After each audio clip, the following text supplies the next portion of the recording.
just keep saying. Okay, there it goes. There it goes. All right, I think we're going. I think we're in. Okay, go check your screen. Let me see. Are you ready? We're live, everybody. It says we're live. All right. Well, I just got the. Notification. Yeah, check the Facebook feeds. It says KV count. Okay. I'm live on mine. Are you live on yours? Yay. Well, you got to bring me to the screen. Heads up, this is YouTube Okay. live. There it goes. There you are. Oh, I'm live. It says I'm live on social media. We got viewers, so we're live. Okay. So good. All right. So hopefully people can see us on Facebook. People can see us wherever we're supposed to be. I have no idea. But we are back again.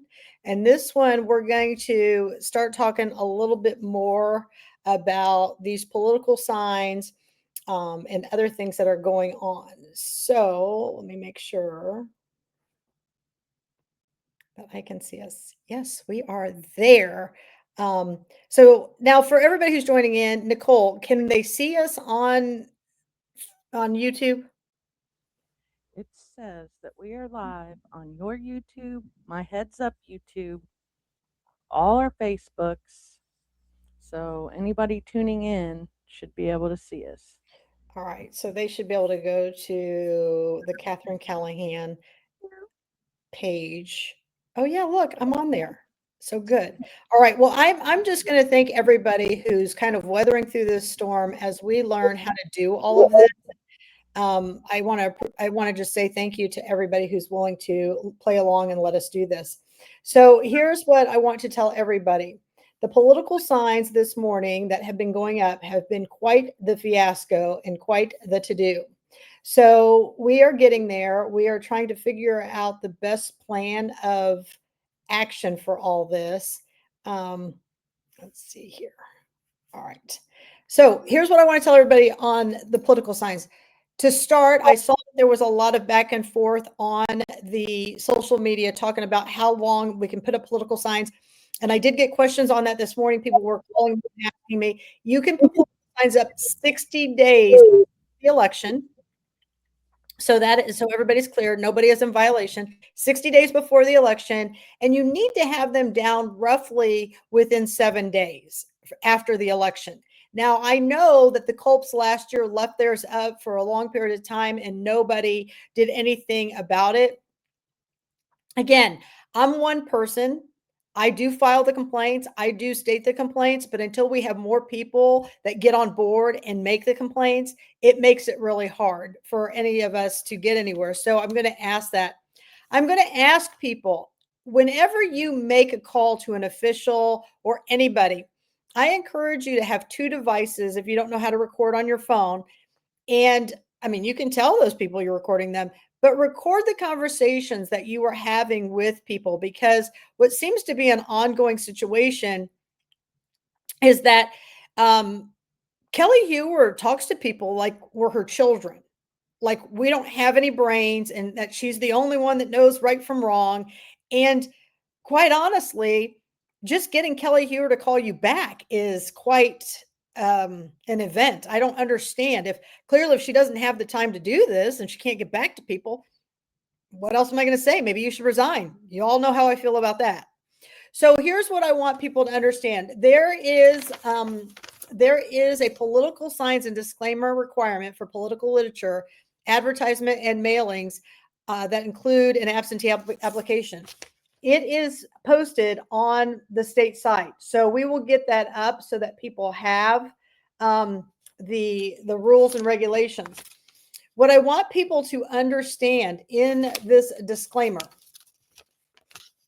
What is a disclaimer? A disclaimer identifies who paid for certain political material and whether any candidate approves of the material if the material is paid for by someone other than the candidate. So no matter who puts it on there, it needs to be done.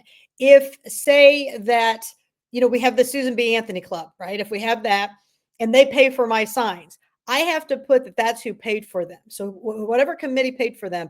And so you will see that. Now I was just talking to somebody on the phone who's a chair, and we did have a little bit of a disagreement because they said, as long as the disclaimer's on there, that's all that matters. That is not true. That is absolutely not true. The disclaimer has to be at least 7 points. So it'll be interesting. I'm going to have to figure out how large 7 points would be on those banners that they have. And then we're actually going to have to go out there and measure them and see, because clearly we can't get Kelly Hewer to do the right thing. Russ was fully aware of it. I have text messages from Russ when I was calling it out last year. I have exchanges. Linda Smith, the clerk, should be involved in this. She should be calling them on this. And again, Linda turned a blind eye to it too. So we don't have people in seat who have any type of, morals, ethics, integrity, or anything like that, that's going to do the right thing. So we, the people, are going to have to take it within our own hands and make sure that people are following the guidelines and take this a little bit further. So I want everybody to know that you just can't see those disclaimers. Even when you get up close, it's very hard to see them. Also understand, when is a disclaimer required on literature or material concerning a clearly identified candidate? A disclaimer is required when the name or a photograph or drawing of the candidate appears in the material on the identity of the candidate is apparent by unambiguous references. That is Indiana Code 3-9-3-2.5. Okay, so it's an Indiana code. It's a violation. Now, let me explain to people. Is there a penalty for circulating or publishing literature or other material concerning a candidate without the required disclaimer? Yes. The penalty is a Class A misdemeanor.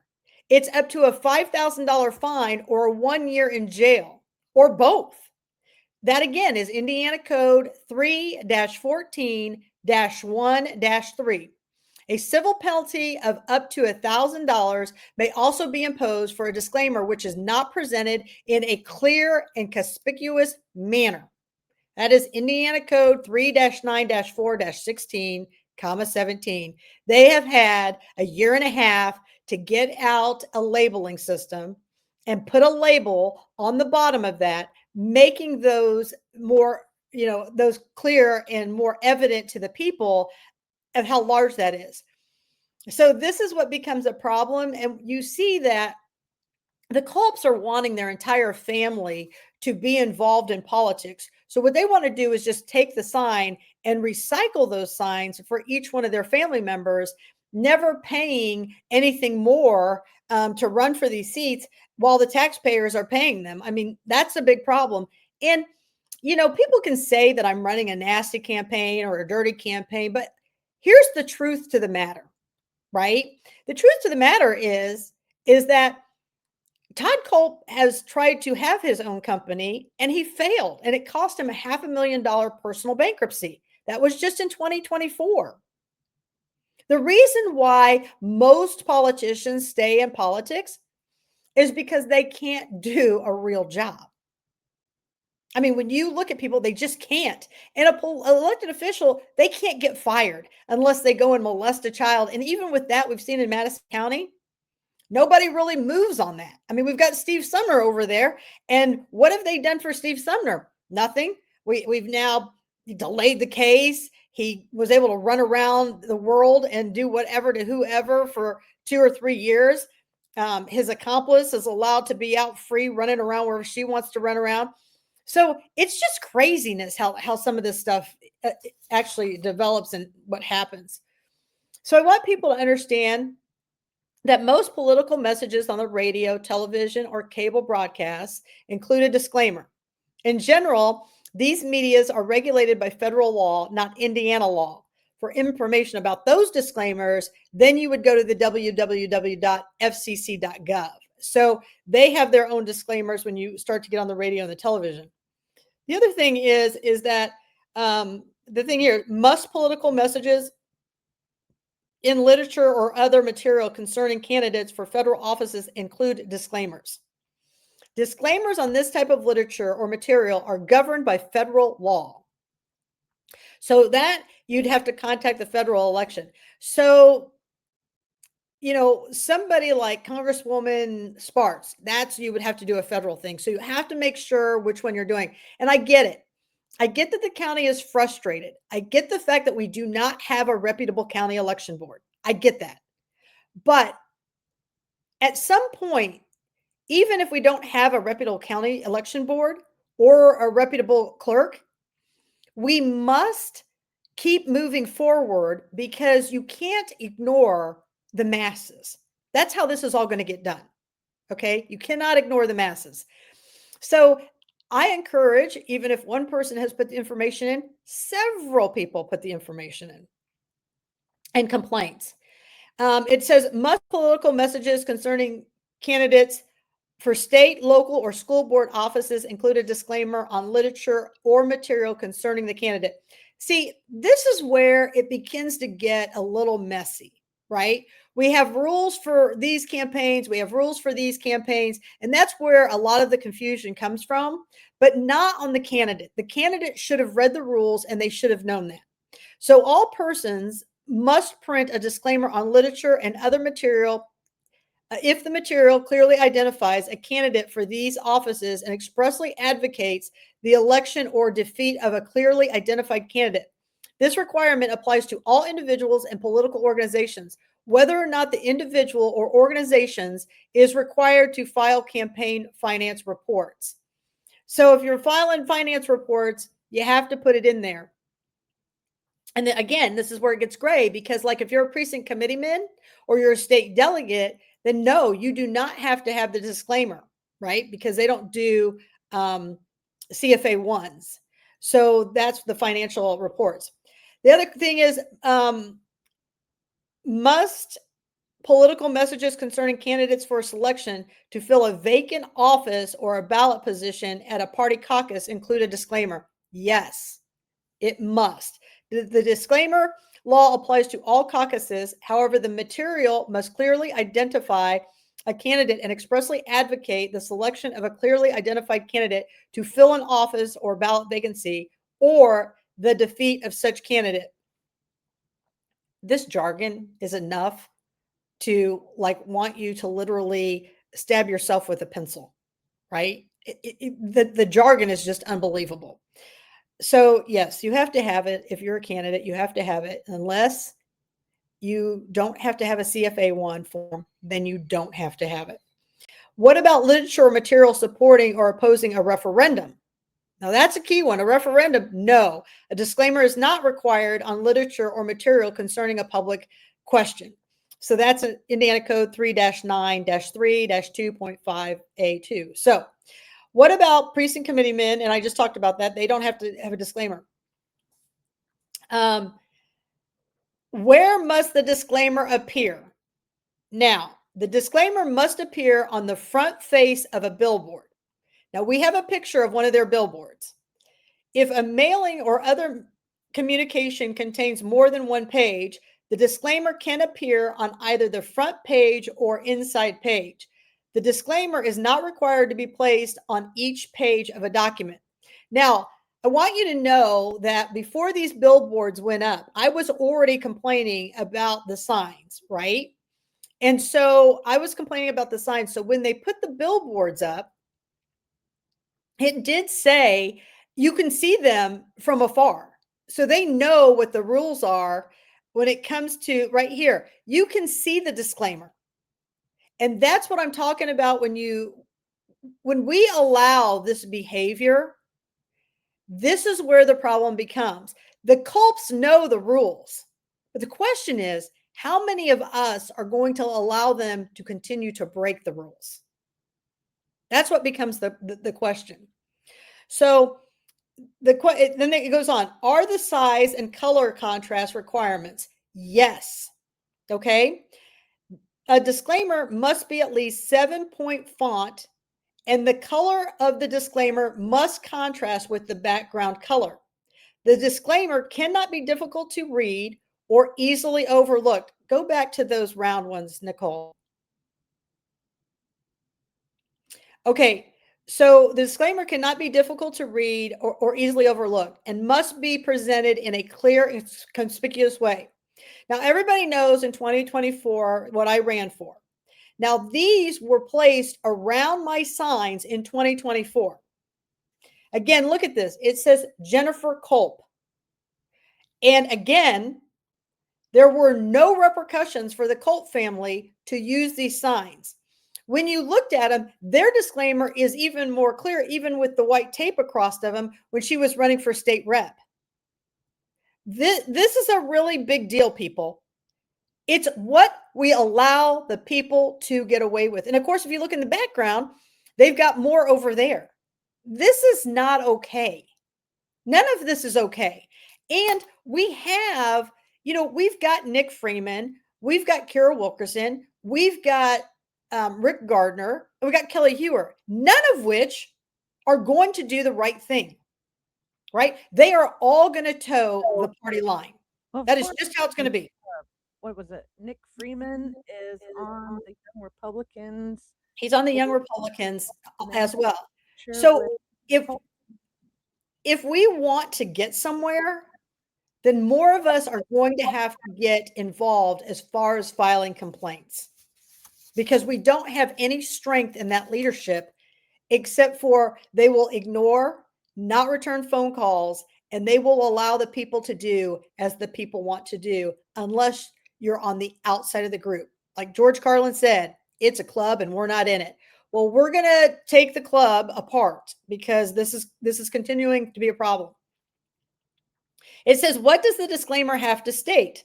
The language required for the disclaimer depends on who authorized, who paid for the literature or material. The individual organization or committee must include the following statement or the equivalent on the disclaimer. 1, if both authorized and paid for by the candidate or candidates committee or an agent of the committee. So it has to say paid for by Doe for state Senate committee. That's what it would have to have. So mine says paid for the committee to elect Catherine Callahan. That's what mine says. If both, okay, now here's the thing. If authorized by the candidate, but paid for by someone other than the candidate or the candidate's committee, then it has to say paid for like by the PAC, the Lincoln Club, the Susan B. Anthony, or if a concerned citizen did it, they would have to put their name on it. And then it would have to be authorized by, that committee. So it would say Nicole Kapuzinski, paid for by Nicole Kapuzinski, and authorized by Catherine Callahan for Senate. So that's what it would look like if somebody else paid for it. So this is the problem with these signs. They are very small. I don't believe these are 7 font, but what we're going to find out. I'll get to the bottom of that at some point. If not authorized or paid by the candidate, the candidate's committee, or its agents, then you have to put paid for by John Doe, whatever, and not authorized by any candidate or candidate's committee. So you'd have to put that. If a regular party committee distributes a slate card or a sample ballot with 3 or more candidates listed, campaign materials such as handbills, posters, and brochures to be used by political party volunteers, materials distributed by party volunteers for a get out and vote drive, then you have to say like paid for by Tecumseh County ABC Party Committee. So everything really has to have a disclaimer on them just so everybody understands what's going on. So again, a disclaimer must appear in all literature and advertisement soliciting contributions. This is what I want to tell people. The door hanger that is put out by Jonathan Culp, I need to look closer at what that says as far as who's paid for that. So I think it might say, let me see if I got a picture of the actual hand. Question. Can you hear me? Yeah. Okay. Didn't somebody call us and say that one of these free meal things he was handing out, he didn't get permission to hand out? Correct. So that's another issue within itself. So here's the deal, everybody. And this is the big one I want everybody to pay attention to. So if you have pen and paper, I want you to write this down. So let me send this to you. Oh, wait. Okay. On the door hangers of Jonathan Culp, it says paid for by the Culp Election Committee. It says it on there, okay? And that he's for Madison County. Well, here's the thing. He's passing those out with his Madison County government email. Okay. So that is a violation. Now we're going to have to see. And here's the thing. If I'm wrong, let me put a disclaimer on this. I'm not an attorney, but I am interpreting Indiana code. That's what I'm doing. So using a county email address or any other government resources, computers, phones, staff time for political, campaign, or election purposes is generally prohibited in Indiana. While specific overarching Indiana code often refers to state level officials, which is Indiana Code 4-2-6-17, the restriction against using public property for political purposes is widely applied to local government employees as well, often reinforced by local ordinances, county policy, and criminal statutes regarding theft or conversion. So at the end of the day, it had to be before 2020, somewhere between 2016 and 2020, there was a recorder. The recorder used, or someone in her staff used county email, and they had to resign. So if that had to happen in the recorder's office, there's no reason why it shouldn't be happening here, because Jonathan Culp is campaigning with his government email. Now, some could argue, well, now, it doesn't say what he's running for. It just says for Madison County. Well, here's the problem with that. You're going to the door, you're knocking on the door, and you're telling people you're running for sheriff. And by the way, here's my email. That's a problem. It's a huge problem. And so I just want people to be mindful of that, because this needs to be addressed. Because quite frankly, if that happened to the recorder, Jonathan should be already resigning from the county council. Now, here's the thing. The Culps are never going to resign or give up. Somebody's going to have to force them. So that's a big problem that I wanted to bring up for everybody so that you can hear that. Now, must a disclaimer appear in all literature and advertisement soliciting contributions? Number 6, a communication asking for contributions sent by a committee with gross receipts over $100,000 in a taxable year must include both the appropriate disclaimer and the following statement concerning tax deductions. So you would have to put something on there. I will tell you and everybody else, I have heard from multiple people, right, that I've heard from multiple people. Hold on a second.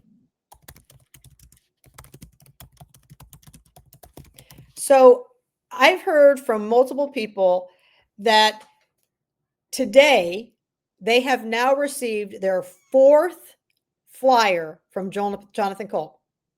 He is killing the other sheriffs that are running, because people know that they're going to go and get the postcards, but nobody's asking on the postcard, like, what is this guy's qualifications? All they see is that he is a family man, right? I guess. I mean, he's only 25, but they're showing, that he's fiscally responsible, but he's still sending out all these cards with a forever stamp on the postcards. And so that becomes a huge problem on the postcards, because if you're fiscally responsible, why wouldn't you be using bulk stamps instead of forever stamps? So if he's not going to be financially responsible with his money, he certainly isn't going to be financially responsible with the taxpayers. So I just want everybody to know, what are some examples of political materials and literature requiring disclaimers?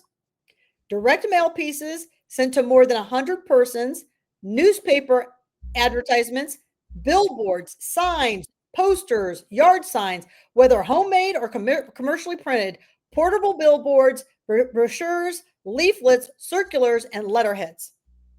They all have to have it on there. So here's the thing. Do you have do you see in your mess the door hanger, Nicole? Yes. Yes. Hold on. Can you pull that up? What I want everybody to understand on this door hanger, again, and I just reiterated this a few minutes ago, on the door hanger, it says his committee paid for that. Okay? That's what it says on there. Now, Cole, when you look at those cards and they're flipped over, does it have a disclaimer? This thing? On the back of those free things. And here's the thing, I don't know if you can put I don't think so. like free stuff on your campaign stuff. I don't know. Okay, I see what you did here. Hold on. Let's go back to this other one. And where'd it go? Right there, those. So, okay. Now go to the next one, the next page. The next page. Next picture. This one? Yes. On there, does it say who those are paid for? No, I don't think they do. Oh, No. right here. It's like No, even that's, near okay. the Right letter. here, I am filing with the state that he is paying for stuff on the political part and he's using government email. I don't know that you can. So we've talked about this. I haven't really pushed the issue because I was hoping somebody else would do it. But clearly now I need to go ahead and ask. And he didn't do it on all of them. It looks like he did it on the bottom two and he didn't do it on the top two. Well, I think it's that the bottom two are just the top two flipped over. No, the back side are the coupons. Oh. Yeah. Because that's your photo, right? Yeah, the back side is the coupons. On these cards, when you flip them over, that's what they are. Okay, so you're saying that these right here, the free cactus blossom, when you flip these guys over, it actually says that? Yes. Wow. And I mean, do you have to, how would you say that's an in-kind donation, right? And how can you keep track of how many people actually benefited from that? Wouldn't you have to put that on your financial records? I'll have to look into that. But as you can see, Catherine Callahan, yes, I'm talking about myself in a third person. I don't sit around thinking, how can I got you these moments? When these people do this stuff, that's where I start investigating and peeling back the layers. And then the great citizens start putting in their thoughts. And so that's how this all comes about. So we need to look into that. Does the disclaimer have to appear on all printed materials or campaign items? No. The disclaimer is not required on bumper stickers, pins, buttons, pens, and similar small items where a disclaimer cannot be conveniently printed. The disclaimer is not required on wearing apparel or on committee checks and receipts. Certain communications, direct mailings, or 100 or less similar pieces of mail or communication by the PAC or corporation or labor union requesting contributions from stockholders or labor union members are not required to contain the disclaimer. So this is going to get really interesting really quick because he's paid for committee stuff, but he's using government emails. And that's the Indiana code that I gave you guys earlier. So these are all kind of interesting pieces of material. Now, while we understand what the disclaimers are, we'll talk a little bit more and then I'll talk about placement. What is the proper procedure to report violations for circulating or publishing materials without a disclaimer? So if you are paying attention, For local candidates, you must file a written complaint with the appropriate county election board or prosecuting attorney. I would file with both. A written complaint is filed with the Indiana Election Commission for matters involving a statewide or state legislative candidate. So here's the story. We're getting ready to see what Andrew Hanna is made of because the complaints are coming. And the one thing I've always heard from Andrew when I've talked to him, he's like, well, bring us the complaint and we'll address it. Well, the time is coming, people. Address those complaints. Write to Andrew Hanna and see. I know Rodney Cummings is the acting prosecutor or the elected prosecutor, but he's done checked out. I mean, he's not even living around here. So we need to talk about that. May political signs be posted on utility poles or public property? Political signs may not be posted or placed on any other person's property, including a highway, right-of-way, on utility poles, without the proper owner's permission. Placing political signs with the approval of the property owner may be subject to local zoning regulations. So you have to ask your local commission for more information. Next thing is an unauthorized sign placed in a highway right of way in a public nuisance. The sign may be removed only by the authority having jurisdiction over the highway. That's an Indiana Code 9-21-46. Contact the appropriate office, the city or town street department, county highway department, or state department or transportation for assistance. So they can pull those signs. They have the legal right to pull political signs. Inquiries regarding posting political signs and materials on other public property can be directed to the authority having control over the public property, such as the town council, mayor, or the county commissioner's office. Except in voter registration offices, there is no state law that prohibits the display of political signs or literature of public property. So if you want to display your signs in the county clerk's office or around it or whatever, they're allowed to do that. But here's the thing. If they allow one, then everybody gets to put their signs up. Everybody gets to leave their literature, everything. And I don't know why Linda Smith wouldn't want everybody's literature up there so that people could actually put their hands on it and read things. I don't really understand why that wouldn't be the case, but That's actually a really good idea. it is a good idea. Like they should give people access and be able to come up and, during election time, they should have those things on the wall that you can stick all your stuff in. And that's what I would do if I was Linda. I'd put the thing up on the wall. You'd have those little clear pockets. Every candidate has the right to put their pocket with their email address, their social media stuff, and they can come and pick up whichever ones they want and then replenish it as needed. So that's something she could do to help educate the community. So let's see, where are we at here? Who has the authority to remove or confiscate materials and literature without a disclaimer? Only appropriate law enforcement authorities acting under proper legal authority. So our sheriffs have some power.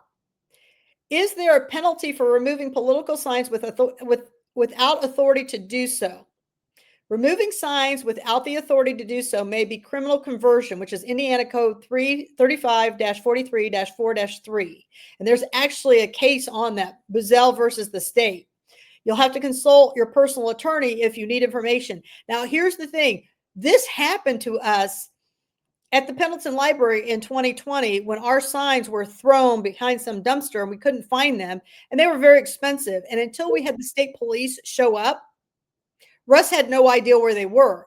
And he was on the phone. Once the state police showed up, suddenly Russ says, well, has anybody looked over by this dumpster over in this area? Well, no, nobody looked over there, because why would we look over there? And how would he know exactly where to find them if he wasn't the person who did them? But here's common stuff that Russ does too. And this was sent to me.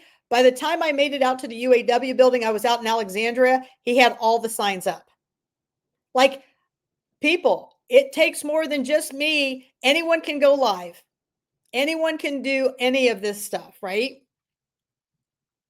So again, the big thing is, for people who understand, when may I begin placing yard signs?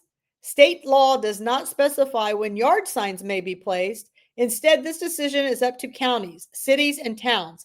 A political subdivision may not enforce an ordinance or a regulation limiting the number of size of signs during the period beginning 60 days before an election and ending the beginning of the sixth day after the election. A political subdivision is not prohibited from enforcing an ordinance or regulation relating to the number of size of signs at any time if necessary to ensure public safety.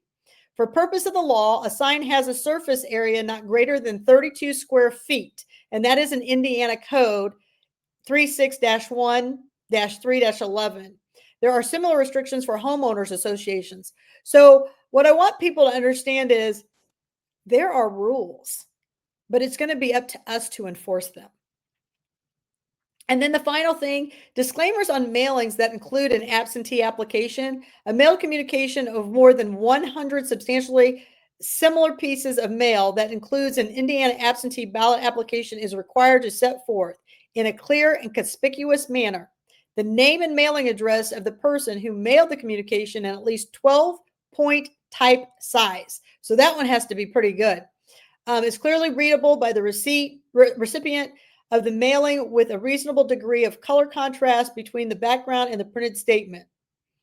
And if you look at Jonathan's postcards, it does meet those requirements.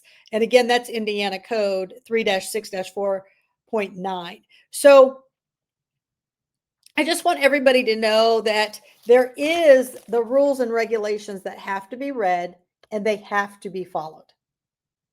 They just do. And so we will start the process. We start with filing a complaint with the prosecutor's office and with the clerk, Linda Smith. This is a huge ordeal. And the reason why I would go with the clerk, Linda Smith, is because she's the county election board too. So if you want, file it with Tim Lannon. He's a Democrat. He should know the law. He's been in politics his entire life. You can file it with him. You would think that the Democrat would want to do the right thing. I don't know. And then you have Michelle Daniels, who's the Republican, and she should be able to do the right thing. Now, Michelle Daniels is going to run any interference. She's going to tell you anything she wants about me and say, no, those aren't true. Well, I hope everybody has armed themselves with Indiana code and with this brochure that says, no, she is actually right.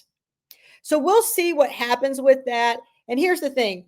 If Steigel, Bell, and Beeman aren't going to call Culp out on this behavior, because I'm telling you right now, he has a real good chance of winning this. A really good chance. And so I want people to understand that as much as possible, that anybody can win an election. It's anybody's game. So I wouldn't count him out by any means. This is a little bit of overkill already on Scatterfield. I see over by the mall, he's got several signs up in a row. But I'm telling you right now, until the people push back and until enough people get involved complaining, this is going to continue to happen. So I just want everybody to know kind of what's going on with political signs and that I hear everything you say. Do you have anything you want to add, Nicole, to this? I'm just watching. If anybody is out there, please get a hold of Nicole or myself. If you have been if he's come to your door and asked you to vote for him for sheriff, and he is passing out those disclaimers with his county government email on it, I want to know, because we may have a situation here that he's crossed a line that he should have never crossed. And the excuse of, I didn't know, yeah, that's not acceptable, because at the end of the day, he is to read the rules and the regulations just like any of us. And here's the thing. If the other candidates who are running for sheriff aren't going to call things out on the details, then we've got another problem. That's a big problem. These people need to be saying details matter. They matter to all of us. And until we all stand together, it's never going to change. So for the people who like to watch what Nicole and I put up, and for people who want to come on to social media and say they're tired of hearing about this, here's what I suggest and I challenge you. Instead of watching Nicole and I's feeds and bumping them, which we greatly appreciate, We why do. don't you start filling out violations and start submitting those and becoming part of the solution? Because that's the only way all this behavior is going to stop. And here's a newsflash. If you guys help us clean this up, guess what? Nicole and I won't have anything else to post. That So is isn't that a better option? Just my thoughts to the whole thing. So at the end of the day, if you're waiting for Dr. Obvious, me, to make you promises that I don't want higher taxes, that I, want property taxes to go away, and all those, I want utilities to go down. That is a common sense given. I am not going to waste my time making you promises that absolutely should be happening. And I'm not going to sit up here and tell you what I'm going to do. I'm living the experience, showing you what I'm going to do. And if you want change, you're going to have to decide whether to put somebody like me into Senate seat, or you're going to put my opponent in that just toes the party line. Here's the deal. This morning, and I haven't written an article on this. Ken Delabastide clearly reads everything Nicole and I put up. Okay, there's an article in the paper, and in that article in the paper, under like city news briefs or whatever, Ken writes about we should have town halls. Well, here's the thing, voters. We had town halls in the 2024 election. Lisa Rinker and her daughter set those all up, went through the entire county. And Lisa still lost by 90 votes. Nicole and I are having town halls once a month at the library. We want to hear from you. We're trying to be proactive, and we're not even in seat. That's who you should be voting for. So if you believe that, pretty flyers or people who come to your door and offer you empty promises is who you should be voting for, well, then I guess you can say stuck in the mud. I mean, look at Alexandria. It's a perfect example. Darcy Van Erman's given herself an A+ up there on her finances, and that thing is a complete disaster. So you have to decide who you want. Do you want the person who says she's holding people accountable? She's taken every hit she can take, and she still comes back. She's not giving up on the people. Nicole's not giving up on the people. Actually, what they're doing is when they come back at us, we're like, okay, well, let's go research that and see where we're at with this. That's what you've got to want. So that's kind of, my whole theory with these election, signs. And remember, signs don't vote. But I've heard all of it. Like I'm literally telling you that like when I'm working the polls, people are literally saying, they're like, "Oh, they're like I just vote for the person with the most signs out." That's silly. But it's true. These are things that I hear at the polls all the time. All the time. And we should all be concerned about this. Well, I can't say much because I think that's the kind of mindset I used to have too when I used to go to vote because I didn't know who anybody was. Right? So you will, I mean that's the whole thing is if you thought that at one time, just imagine how many other people out there have thought about it. Right? Well, right now, I mean, what is our voter turnout? We had like less than 20,000 out of 100,000 people show up to vote the last election cycle. Well, that's the problem is getting people to the polls. Right. That is the big problem. Are we going to be able to get people to the polls? Oh, and if you guys need a ride to the polls, just make sure to reach out to us and we'll get you a carpool buddy to get you there. But you got to register to vote by April 6, 2026.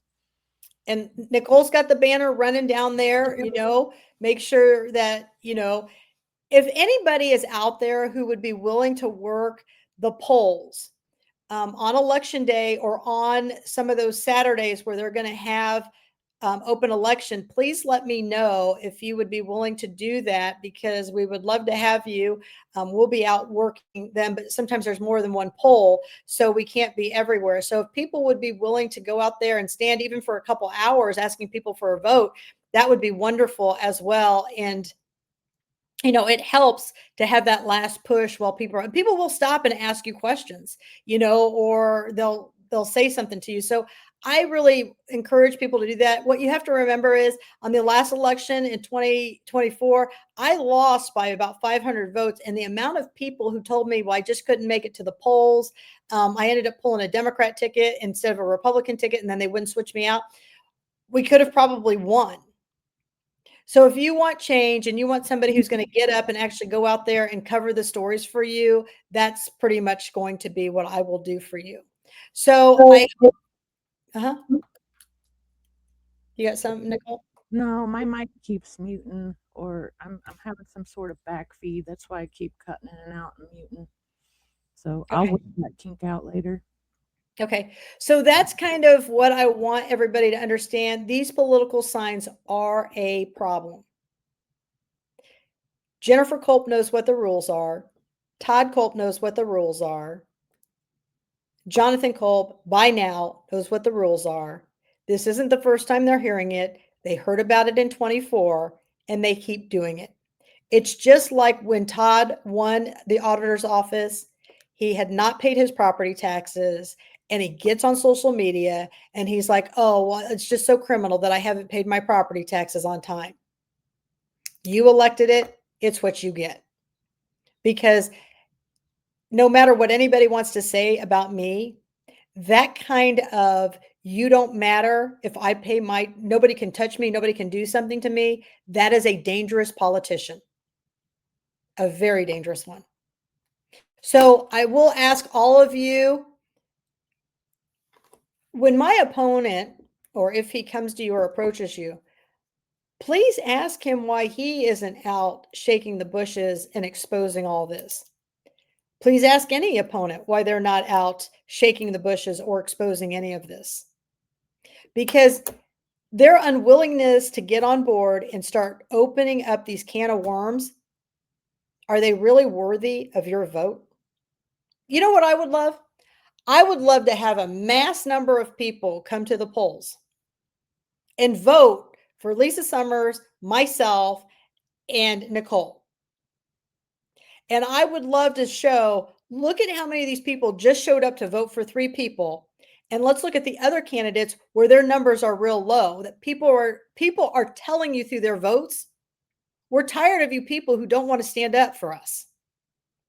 We're tired of a sheriff's office that has a sheriff that can do something about this, can help Catherine, but instead walks her out of meetings.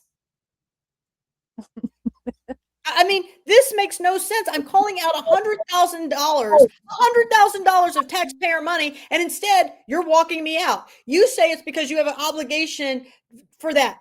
Yeah, well, you have an obligation as a taxpayer to be standing behind me at the podium and going, as a taxpayer now, even though I'm your sheriff, I'd like to know this answer too.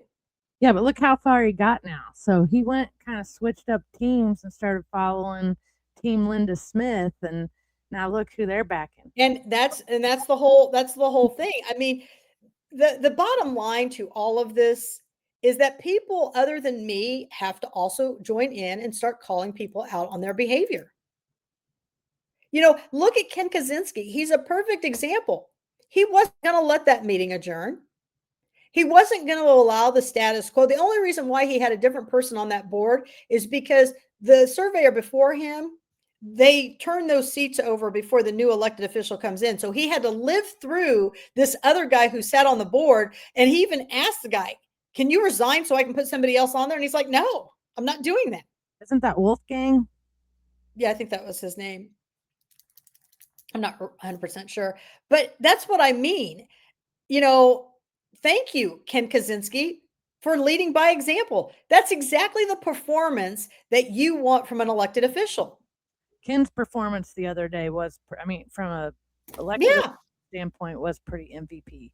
It was, and that's what you want from these people. So I'm just going to tell all and everybody that at some point we have to make a change, and that starts with who you put into seat. So if there's anybody who what's Teresa saying here? When you register to vote, make sure you keep the card. So if they say you're not registered, you have proof and your vote counts. Yes, this is a very important part. But the other thing I will tell people, take a picture of your ballot, and after elections close, go check your voter registration to see that your vote counted.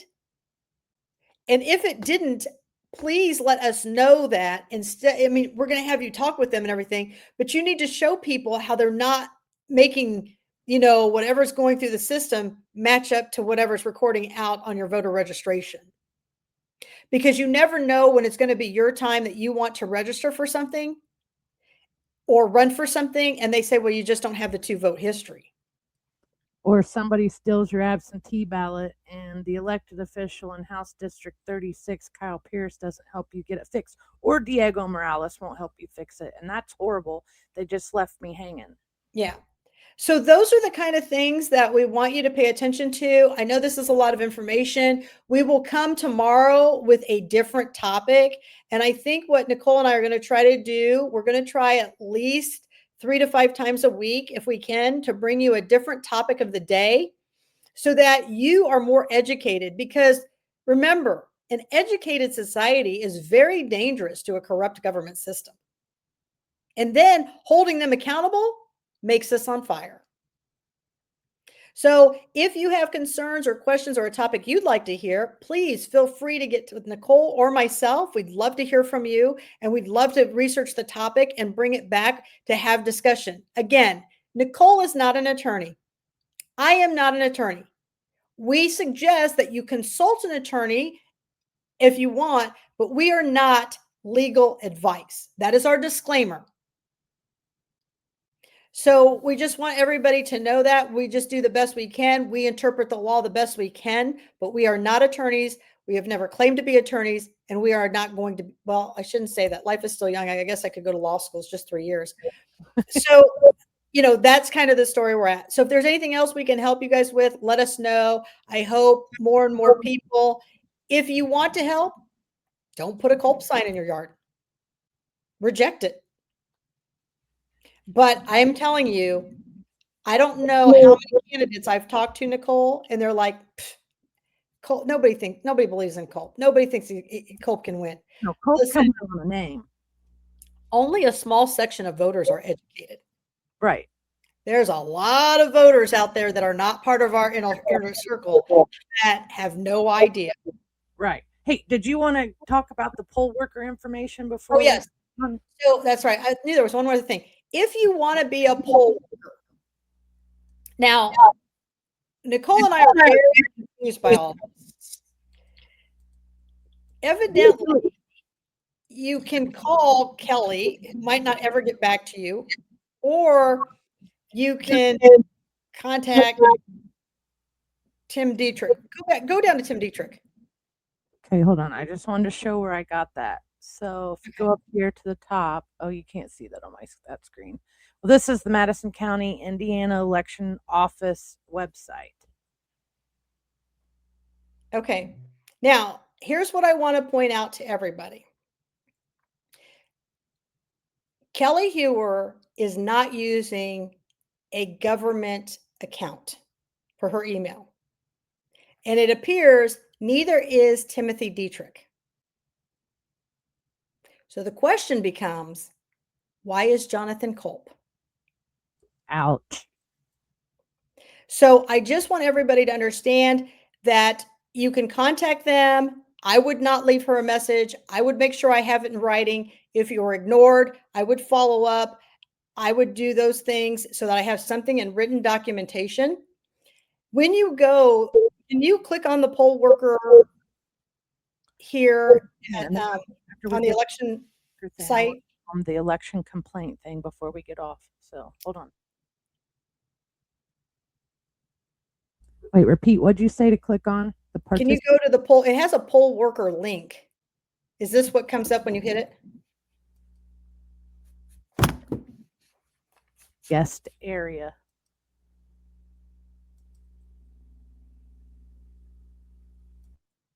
Because when I was there yesterday, I couldn't get it. Wouldn't when I hit poll worker, it wouldn't take me anywhere. So maybe it's working now. I don't know. So like where it says clerk's office, voter information, candidate resource, those kind of things, they had a poll worker. Oh, this is interesting. This took me to a new screen. And then, We can't see it. oh, I see now. Okay, this is where it took me. It took me to this right here. Mhm. Then when I tried to go back, it took me to the main website. So when you went to the county election board page,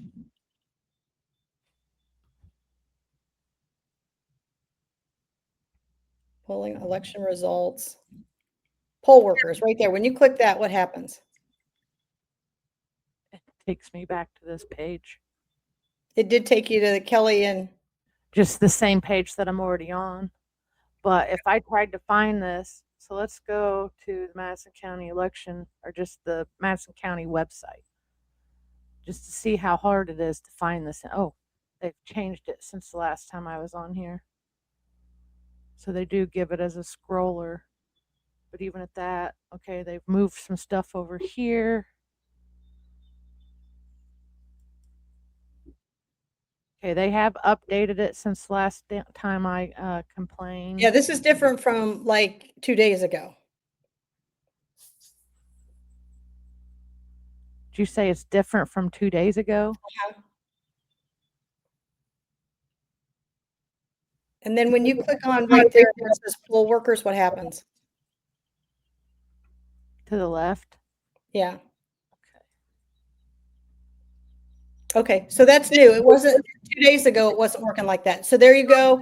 It's working now. So I would encourage people, that's how you get if you want to be a poll worker. Here's the thing, some people you know, want to be a poll watcher. Go get paid to do this. They always say they don't have enough people. Well, go do it and then like call them out if they're not doing what they're supposed to be doing. Hey, note that every time we complain, something else gets fixed because at the last, was it either the last election board hearing or the time before when I showed up and I got in trouble for speaking my mind? They said at that meeting that they didn't even have an IT department that could help them with the website. And which is crazy because we pay crazy amount with tax dollars for that department. I don't understand that at all. So I would just say, find your way, see what you can do. Um, and we'll from there figure out what's going on. But what else did you want to say about? Well, that's new. So they have been on here playing around. I was going to say it was not this way on Thursday. But note, I broke the link they had on here. So now this is maintained under construction for like the last 6 months. Now, to me, I should be able to click a button right here and it take me to a spot. Well, the last one I put the little smiley face in the signature bar and made a reel about it, and then that's when they took it off their website. But I think it should be a follow through. You can't follow through with their complaint process right now. So to me, they still don't have a functioning election complaint process. So quite the learning experience that we're going to go through. Listen, people, it's going to get a whole lot worse before it gets better. But we are making a difference and things are moving in the right direction because they know enough of us are watching. So They this got a is button here too. Who are your elected officials? Wow, looky there. yeah, This a lot has changed. Agreed. A lot has form, changed. It's been once interesting again, to watch. you fill it out and you print this off. You get your stamp or your seal on it showing that you turned it in. They don't have to answer it, and it can get lost in the sauce. So if you fill one of those out, I suggest emailing it so there's always a virtual trail. Oh, it didn't even share that page. This is what it gave me. That's what I was talking about. So it gives you a form. Oh, look, it looks just like the 5th district. Interesting. Right? Oh, so see, we can get things done We without. sure can. We absolutely can. So, Okay, let me do this last thing. I just want to. I can't believe it's kind of been worked on. Why do I got to do a disclaimer? Ah, welcome to Who Are Your Elected Officials? You know what? I do not believe that Diego's name should be there unless it's taking us. Okay, hold on. You know what? That's not even what I thought it was. Like, that doesn't tell us who our elected officials are. So then, if we. What? Okay. Blah, blah, blah. That's it. That's the show, folks. So I don't okay, know what you guys. I do want to bring up, this is my very last thing that I want to bring up. Nicole had shared a post this afternoon, and I want to bring that up before we leave here. And I did share this post to my page on social media, and it had to do with the Knightstown police. And the Knightstown police got in trouble for I did. censoring people's comments on their political page. So I think it might be on my Senate page. Okay. What I want people to understand, this is kind of interesting because I got a call about Knightstown. And let me tell you about Knightstown. So I want everybody to understand that, again, you cannot censor people from your page. You can't if they're government entities. It's only what the people allow. ACLU is smacking them for censoring or from banning people to their page. Now, I want you to know on the South Ingalls page, this was a whole big deal. And so Joey Hustler, he's an elected official down there. He's like, oh no, I can ban people. And he was banning people, and he was blocking people. It was crazy, right? And then we see it with the health department all the time. The health department all the time turns information off, turns information on, lets you comment, lets you not comment. You can't do this. It's either all or nothing. So now that we're making headway with the ACLU, we'll begin to file complaints against the government entities that are turning them off and on and allowing people to comment, or if they're taking people's comments away. They do it You to me all have the the time. right to speak. Huh? I said they do it to me all the time. But then Yeah, I and here's the thing. ACLU. The ACLU doesn't cost you. It costs the people who are defending themselves. Yeah, but you got to get the ACLU to pick up the The complaint. case. Yes. And so this is one of those times where you really could do this. So I just want people to be more aware of that. If you're seeing it, I would call it out. We now know that it is a violation because the ACLU has picked it up. So that's the one thing I want to tell you. But one last tidbit here, because we're getting coverage from all the way down south, from both the east and the west side of the southern state, Yep. which I just have been absolutely moved by the fact that we are getting that much traction. I mean, this whole 5th district thing has like ignited this county or this state. Like, people are watching this whole 5th district and they're just floored by it. We got somebody wanting to team up with us on Wednesdays for a podcast. Yeah. So what I want people to understand is the police chief in Knightstown is also the town marshal in Middletown, I believe. I think you're right.